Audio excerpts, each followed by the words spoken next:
Earlier today, House Speaker Mike Johnson, looking like a deer caught in the headlights, addressed reporters and did everything he could to shield Donald from the political fallout of this looming Epstein vote in the House.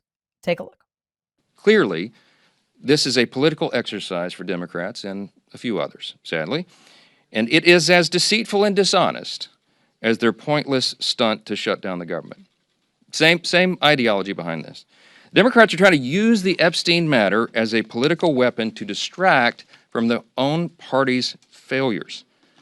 And in a desperate attempt, they're trying to somehow tie President Trump to the scandal. President Trump has nothing to do with it. He has said himself he has nothing to hide. And that's clearly what they've been trying to do. They're trying to attack President Trump. This is what they've done. They weaponized the justice system over the last several years to go after him, and this is their latest attempt. How can the Democrats who are in charge of absolutely nothing weaponize the Justice Department against Donald when the people running the Department of Justice are sycophants and fascists who are solely at the DOJ and the FBI for the purposes of protecting Donald from the truth being known about him? Also, how does that work exactly? How does this distract from Democrats' so-called failures?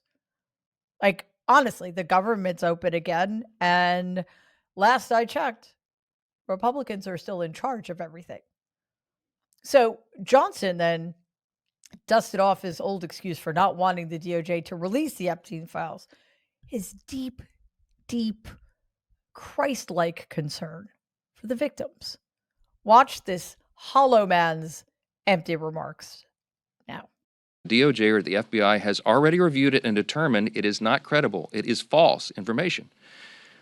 Doing this and requiring this to come out could ruin the reputations of completely innocent people, such as those who have may just have known Epstein but knew nothing of his crimes, or whose names he exploited. Think of this, innocent people whose names he exploited and used to try to get close to his intended victims. Their names may be in these files, and they had nothing to do with this. And so by just haphazardly releasing it, you're going to destroy their reputations. Okay. What's wrong with that logic? Donald Trump was best friends with Jeffrey Epstein for 15 years, and he's president of the United States. His reputation, well, I wouldn't say it's good, but it doesn't matter. So that logic doesn't fly. Also, I think it's adorable how Johnson's face gets all flushed when he's lying. It seems perhaps that we should be braced for heavy redactions because that's where Johnson seems to be going with all of this.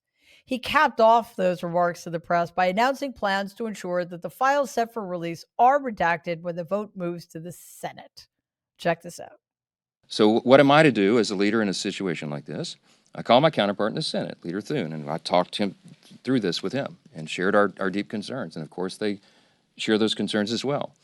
And so I'm very confident that when this moves forward in the process, if and when it is processed in the Senate, which there's no certainty that that will be, that they will take the time methodically to do what we have not been allowed to do in the House, to amend this discharge petition and to make sure that these protections are there.